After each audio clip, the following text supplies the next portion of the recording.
자, 오늘 이 밤에 우리에게 주시는 하나님 말씀을 받겠는데 이사야 9장입니다. 9장 오늘은 8절에서 12절 말씀을 보도록 할게요. 이사야 9장 8절에서 12절 말씀을 저와 여러분이 한 절씩 교독하여 받겠습니다.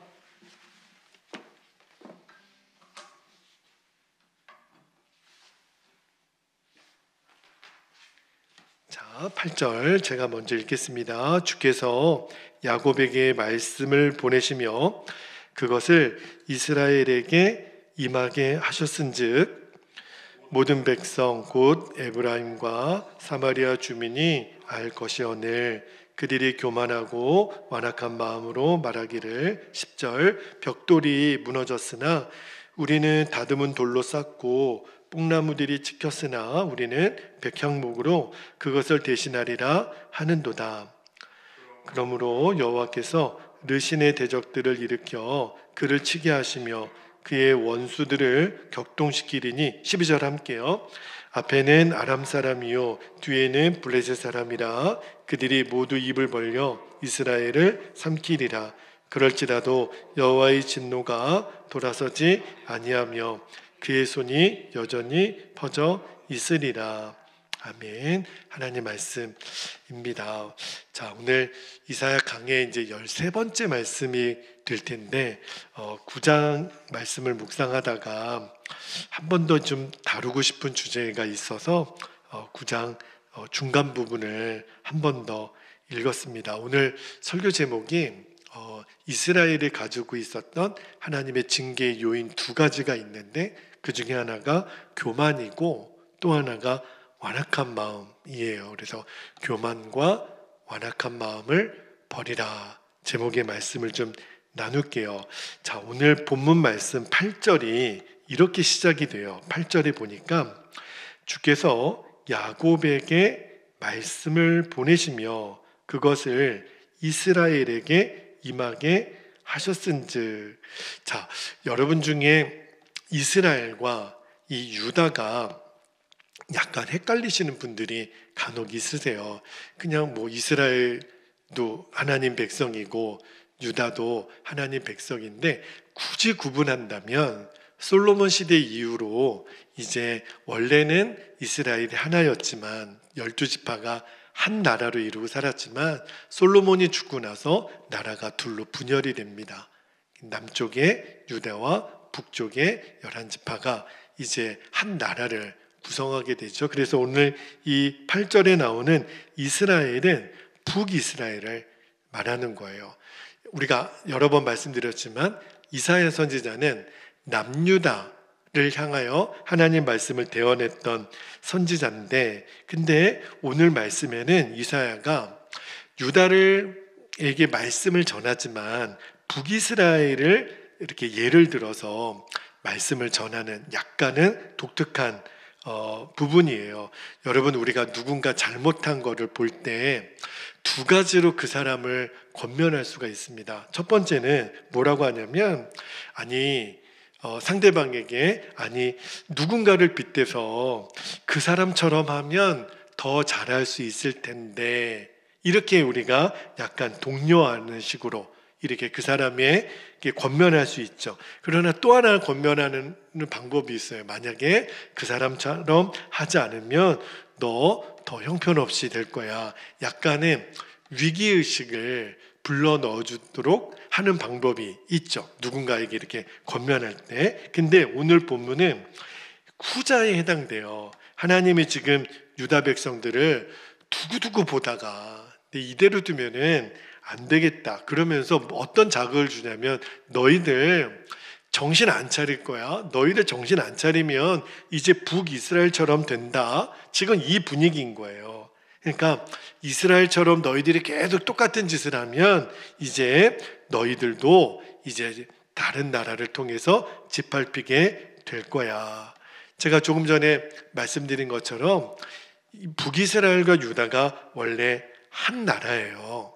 그 출애굽도 같이 했죠. 광야 시대, 사사 시대, 사울왕 다윗이 다스릴 때까지만 해도 한 나라였다가 이제 솔로몬 이제 말기에 남과 북으로 갈라져서 남쪽은 예루살렘 성전이 있는 이제 유다가, 북쪽의 수도가 어디냐면 바로 사마리아예요. 그런데 나라가 갈라지자마자 북이스라엘은요, 작정이라도 한 듯이 우상을 숭배하고 하나님을 떠난 생활을 하게 됩니다. 209년 동안 19명의 왕들이 나라를 다스리거든요. 그런데 이스라엘은 처음부터 마지막 아수르에게 멸망할 때까지 철저하게 타락한 왕들이 세워져요. 그리고 아수르를 통해서 이제 역사상의 북이스라엘은 없어집니다. 근데 남유다는 약간 달랐어요.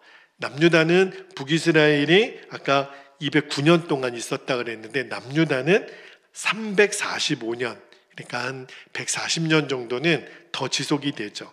그리고 20명의 왕이 나라를 다스렸는데, 근데 남유다의 왕 중에 다 악한 왕들이 아니었어요. 그 중에 이제 3명은 선한 왕으로 남는데, 그러나 나머지 17명은 북이스라엘의 왕들처럼 우상을 숭배하고 하나님을 앞에 계속 범죄를 하죠.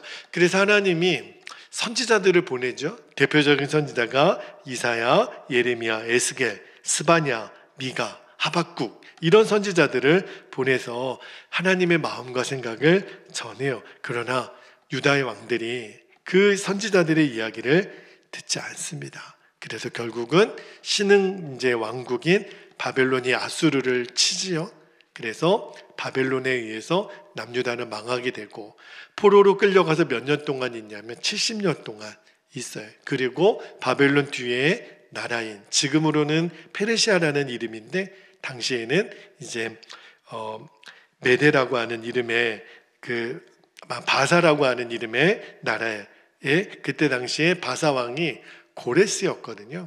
그러니까 고레스를 통해서 이제 귀환하게 되죠. 자, 그런데 북이스라엘도 남유다도 똑같은 하나님의 심판을 받았는데, 유다는 이제 다시 포로에서 돌아와서 다시 회복하게 되지만, 이 북이스라엘은요, 철저하게 역사 속에서 사라지게 됩니다. 여기 10절 앞부분에 보면 이런 표현이 있어요.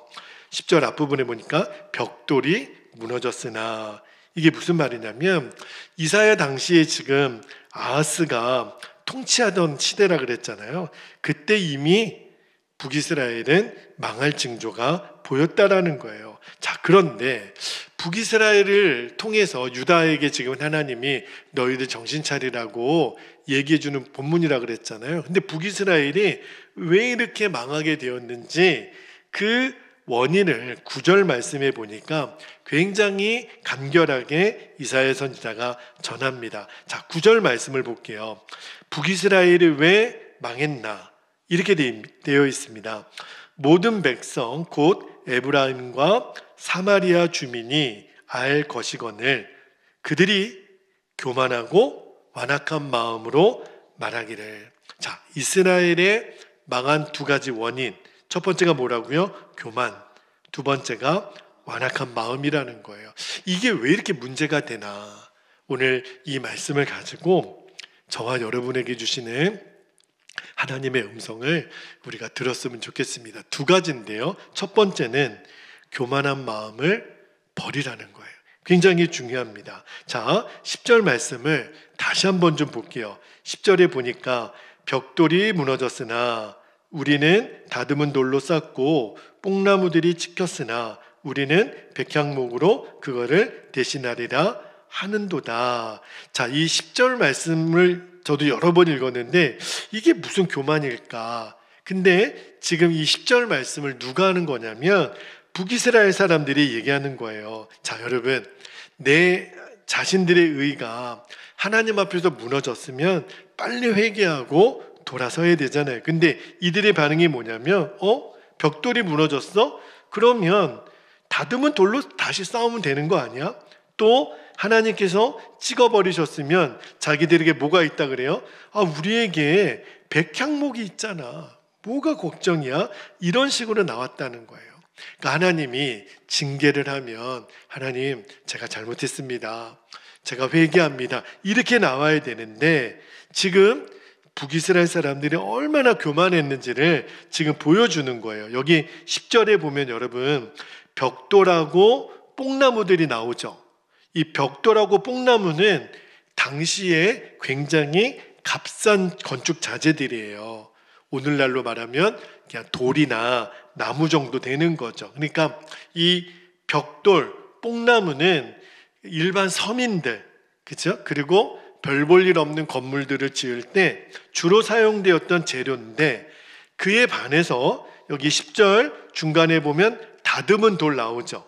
그리고 뒷부분에 보면 백향목이 나와요. 이거는 굉장히 돈이 많은 사람들, 어떤 권세자들의 집이나 호화로운 건물을 지을 때 쓰였던 재료들이라는 거예요. 나중에 여러분 솔로몬이 그의 궁을 지을 때 썼던 재료가 뭐였죠? 백향목이었거든요. 그러니까 오늘날로 치면 제일 비싼 나무, 초호화 대리석 이런 걸로 지었다라는 거예요. 그러니까 지금 이스라엘이 어떤 지금 자세를 갖고 있냐면, 아니 주변에 지금 뭐 남쪽에는 애굽이 있고 북쪽에는 아수르가 있어도, 아니 우리가 조금 손상을 입어도 다시 우리에게는 힘이 있잖아. 그러니까 너무너무 교만한 거예요.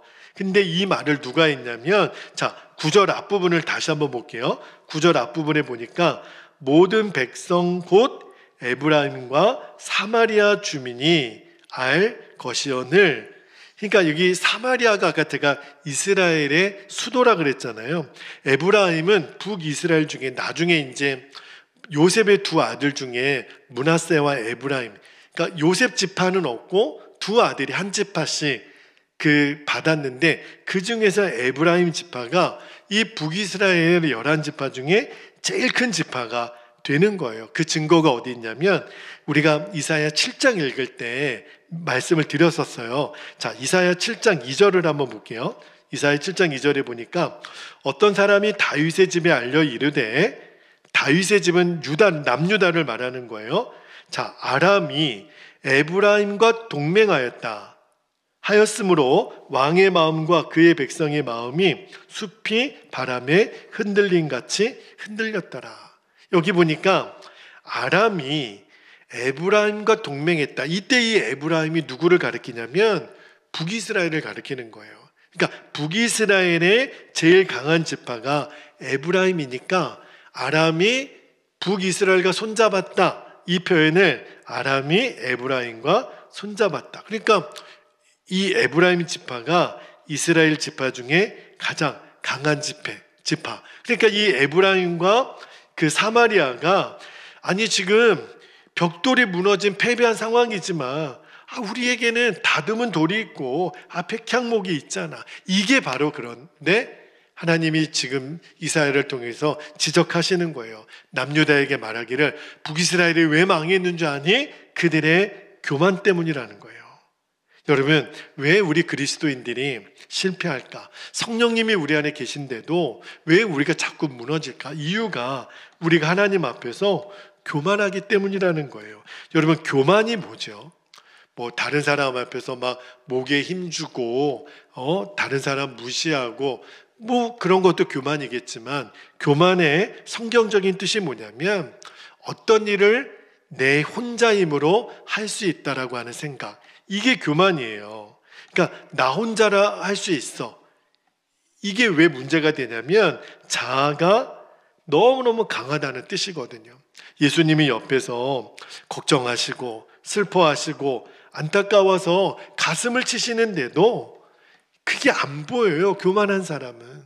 하나님이 지금 선지자들을 통해서 이스라엘 백성들에게 계속 경고하잖아요. 그런데도 안 들려요. 왜? 교만하니까. 내 자아가 너무 강하니까. 여러분, 요한복음 2장에 가나온인 잔치 때 기쁨의 상징인 포도주가 떨어지는 일이 일어납니다. 왜 그럴까요? 예수님이 역사하실 수 있는 틈이 없어요. 예수님은 계속 그냥 손님이에요. 여러분, 밤새도록 물고기 한 마리 잡지 못했던 그 예수님의 제자들, 예수님이 계시는데도 왜 그럴까요? 예수님이 일하실 수 있는 여지를 드리지 않는 거예요. 왜? 교만한 거예요. 얼마든지 내 힘으로 할 수 있다라고 생각하니까. 그래서 나중에 사도 바울이, 원래 사도 바울이 예수님 만나기 전에는 굉장히 교만했던 사람입니다. 내가 다 할 수 있어요. 실력도 있었고 출신도 있었고 능력도 있었고. 그런데 바울이 예수님 만나고 나서 내가 얼마나 교만했던 사람인가를 깨닫고 나서 나중에 바울이 갈라디아서 2장 20절에 이렇게 고백합니다. 너무 유명한 말씀이죠. 같이 한번 읽어볼까요? 갈라디아서 2장 20절 함께 읽겠습니다. 시작. 내가 그리스도와 함께 십자가에 못 박혔나니 그런즉 이제는 내가 사는 것이 아니요 오직 내 안에 그리스도께서 사시는 것이라. 이제 내가 육체 가운데 사는 것은 나를 사랑하사 나를 위하여 자기 자신을 버리신 하나님의 아들을 믿는 믿음 안에서 사는 것이라. 여러분, 바울이 내가 죽었다, 내가 십자가에 못 박혔다, 그러니까 굉장히 이 말씀이 슬프고 그런 분위기일 것 같잖아요. 아니에요. 갈라디아서 2장 20절은 바울이 막 소리 지르고 기쁨의 환호성을 외치는 그러한 고백이에요. 왜? 그동안 내가 그렇게 교만했던, 내 힘으로 뭐든지 다 할 줄 알았던 내 자아가 십자가에서 죽었다는 거예요. 그게 바울에게는 얼마나 기쁨이었는지. 여러분, 내 자아가 죽음으로 처리됐다라는 것을 깨닫는 사람은 내가 죽었다라는 게 너무 기쁨이에요. 왜? 더 이상 내 죽은 자아가 나를 지배하지 못하니까. 그때부터 정말 겸손한 사람이 되는 거예요. 내 힘으로 안 사니까. 그래서 이 진리를 깨달은 바울이 그때부터 가장 복되고 능력 있는 삶을 산 거죠. 여러분, 겸손한 사람의 특징이 뭐예요? 예수님 없이는, 주님 없이는, 십자가 없이는 한순간도 나는 살 수 없습니다. 오늘도 말씀과 기도로 주님과 동행함이 나에게 가장 행복이고 즐거운 것입니다. 이 고백이 늘 나오는 사람, 이 사람이 나는 죽고 예수로 사는 겸손한 사람이에요. 그런데요, 교만한 사람은 절대 기도하지 않습니다. 왜요? 기도하지 않아도 혼자 다 할 수 있다라고 생각하니까. 여러분, 하나님이 모세에게 너 모세야 바로에게 가서 내 백성 이스라엘을 내보내라, 그렇게 가서 전하라 그랬을 때 출애굽기 3장에 보면 모세가 쭈뼛쭈뼛하면서 못 간다 그래요. 여러분, 그거는요 모세가 겸손한 게 아니에요. 교만한 겁니다. 왜 모세가 저 못 갑니다, 저는 입이 둔한 자입니다, 저는 나이가 많습니다, 왜 이렇게 얘기했는 줄 아세요? 아니, 출애굽하라고 하는 그 명령을 자기 보고 하라는 줄 알고, 하나님은 모세에게 너는 가서 전하기만 해, 너가 하는 거 아니고 내가 할 거니까 가서 전하기만 해. 근데 처음에 모세는 엄청 교만했어요. 자기가 하는 줄 알고, 자기 능력을 하는 줄 알고, 착각도 유분수지. 사실은 그때 모세는 교만했던 거예요. 나중에 하나님이 설득시키고 또 설득시켜서 아론과 함께 보내잖아요. 자, 그런데 여러분, 골리앗 앞에 있었던 다윗 기억하시죠? 그때 다윗은 겉으로 보면 되게 교만한 사람처럼 보여요.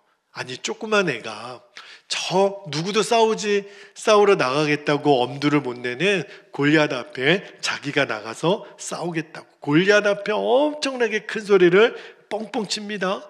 이름의 골리앗, 너는 칼과 창과 단창으로 내게 오지만 나는 너가 무시하고 저주하는 만군의 하나님 여호와의 이름으로 너에게 간다. 여러분, 겉으로 보면 다윗이 진짜 교만한 것 같은데 사실은 이때 다윗이 진짜 겸손한 사람이에요. 왜? 내가 싸운다고 생각했으면 교만한 사람이겠죠. 그러나 다윗은 알았어요. 나는 물멜돌 5개만 들고 나갔지만 싸움은 하나님께 있다. 전쟁은 하나님께 속한 것이다. 그러니까 여러분, 이제는 아셔야 돼요. 어떤 일이든지 내가 하는 줄로 알면 교만한 사람이고, 하나님께서 하시는 줄 알면 겸손한 사람이에요. 그래서 우리가 말끝마다 우리 베델교회 성도들의 고백은 이렇게 나와야 됩니다. 모든 것은 주님이 하셨습니다. 절대로 내가 했다고 하면 안 돼요. 그러면 교만한 사람이 되는 거예요. 주님이 하셨습니다. 그 사람이 겸손한 사람이죠. 절대적인 거는 아닌데요. 그 청년 사역을 하셨던 어느 목사님이 통계적입니다. 모든 사람에게 적용되는 거는 아닌데 얼굴이 예쁜 자매, 교회에도 얼굴이 특히 예쁜 자매들이 있지요. 우리 여기 계신 여자 성도님들 젊으셨을 때 그런 얘기 많이 들으셨죠? 특별히 예쁜 청년들. 그런데 특별히 그렇게 예쁜 청년들이 이상하게 결혼하고 나서 행복하게 잘 못 산다는 거예요. 그 목사님이 통계를 내보니까 이게 왜 그런가 했더니 얼굴이 너무 예쁘게 생긴 자매들의 특징이 뭐냐면 늘 형제들이 주변에서 맴도는 거예요. 자기가 오라고 안 했는데도 이 늑대 같은 청년들이 자기 주변에서 이렇게 나는 그 중에서 하나 고르기만 하면 돼. 그러니까 무슨 문제가 생기냐면 얼굴이 예쁜 청년들은, 자매들은 기도를 안 한대요. 기도 안 해도 형제들이 널려 있으니까. 그러니까 결혼을 위해서 충분한 기도가 없다 보니까 그래서 나중에 결혼을 해도 영 행복하지가 않더라는 거예요. 그런데 진짜 결혼하고 행복하게 사는 자매들이 있는데 여러분 거울에서 쳐다보면 도무지 기도하지 않으면 안 되는 자매들이 있잖아요. 저는 외모를 평가하는 게 아니라 그 목사님의 표현이에요. 그런데 그 자매는 그렇게 결혼을 위해서 기도를 많이 하더래요. 하나님 예비하신 형제를 만나게 해주십시오. 저의 결혼을 축복해 주십시오. 그게 그 목사님이 나중에 판단해 보니까 그게 겸손해서 나오는 기도가 있었기 때문에 그 기도가 쌓인 자매가 결혼하고 나서 잘 사는 거를 봤다는 거예요. 자, 분명한 거는 겸손은 하나님께서 해 주셔야 한다라는 것을 인정하는 태도, 이게 결국은 관건이에요. 제가 그 이야기를 듣다가 목회도 여러분 가정도 사업도 다 마찬가지라는 생각이 들었어요. 내가 계획 세워서 내가 이렇게 하면 물론 무계획이고 무대뽀로 하라는 뜻은 아니에요.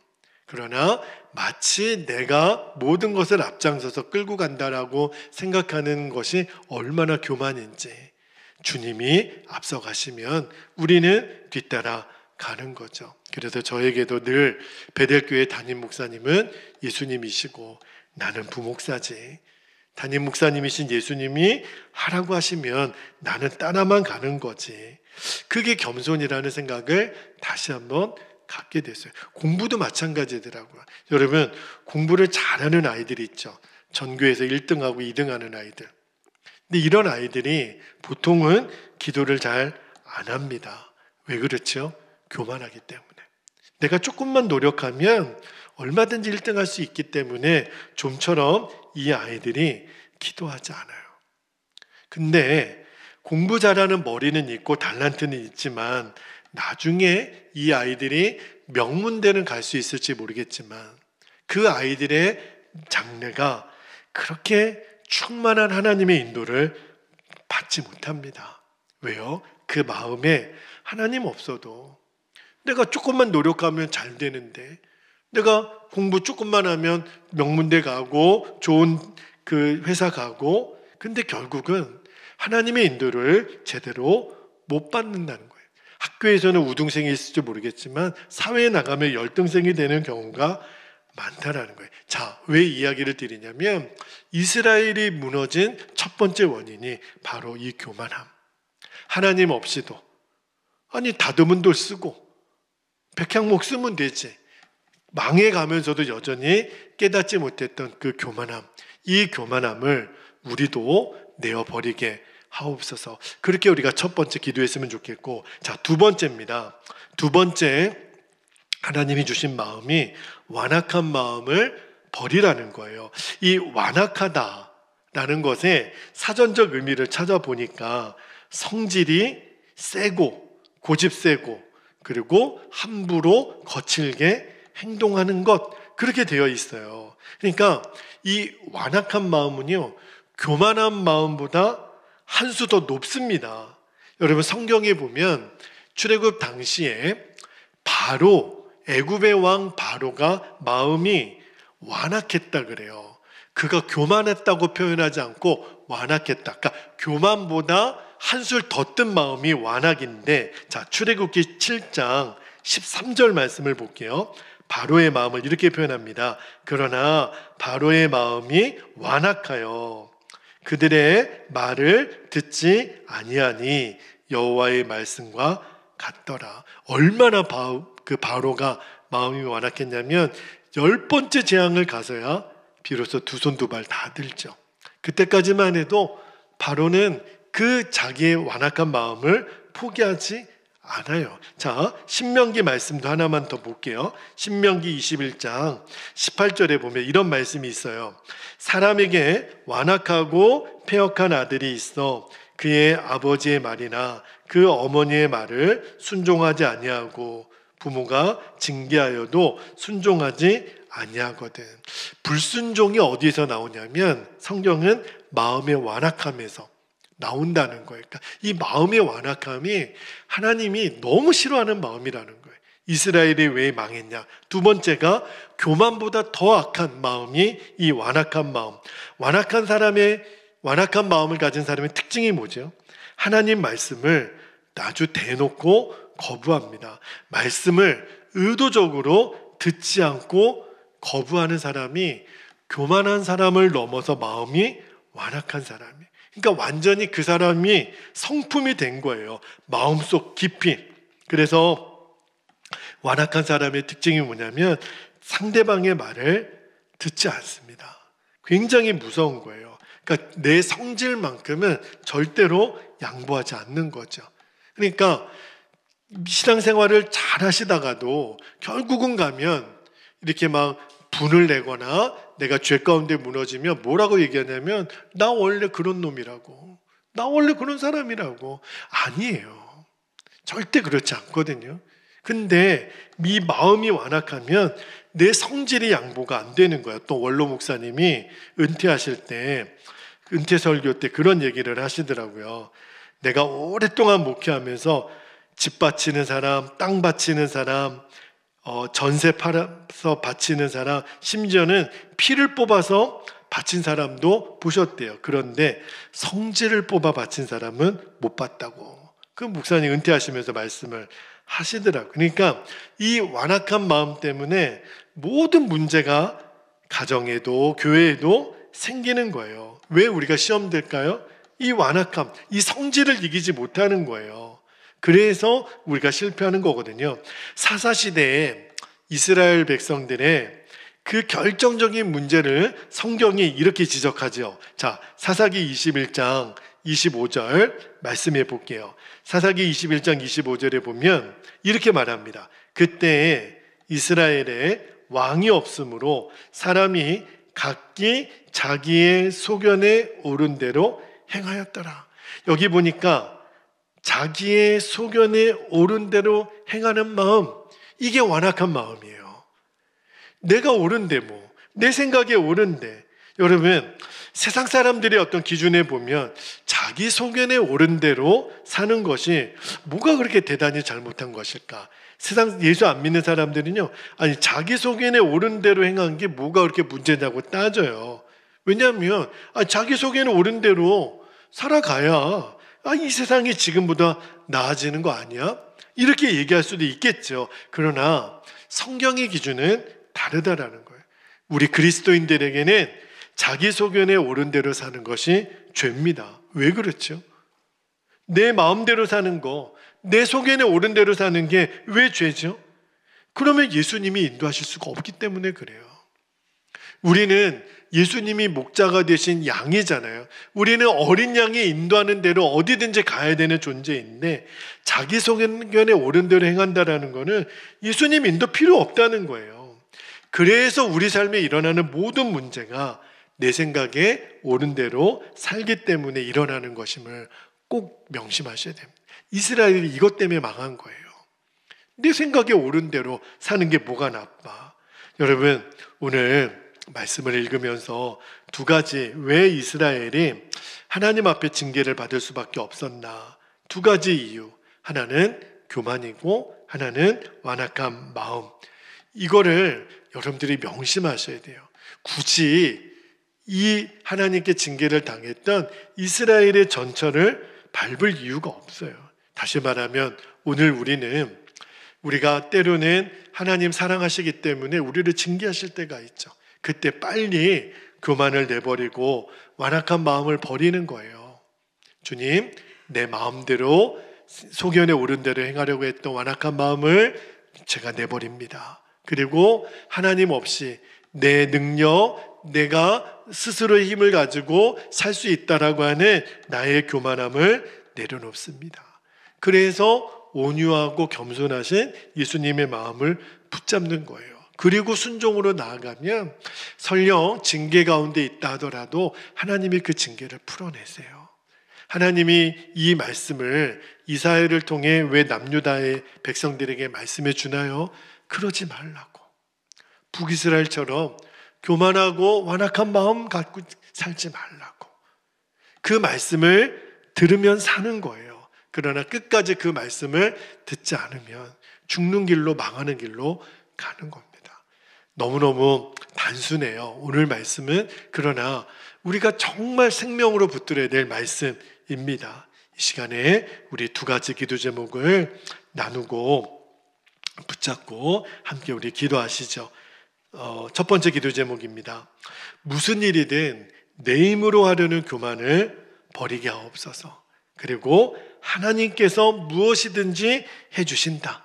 모든 것 주님이 하셨습니다. 이 겸손으로 무장하게 하옵소서. 두 번째는요, 내 소견에 옳은 대로 하려고 하는 완악한 마음을 십자가에 못 박게 하옵소서. 그리고 언제나 주님께 순종으로만 반응하게 하옵소서. 오늘 남유다를 향하여 이스라엘을 빗대어 경고하시는 오늘 이사야 선지자가 전해주는 말씀을 우리가 정말 생명으로 붙들었으면 좋겠어요. 주님, 내 안에 교만과 완악한 마음이 물러가게 하시고 겸손과 온유한 마음으로 예수님의 마음을 품게 하옵소서. 우리 두 가지 기도 제목을 우리 붙잡고 주님의 이름을 간절히 부르시고 통성으로 기도하겠습니다. 주여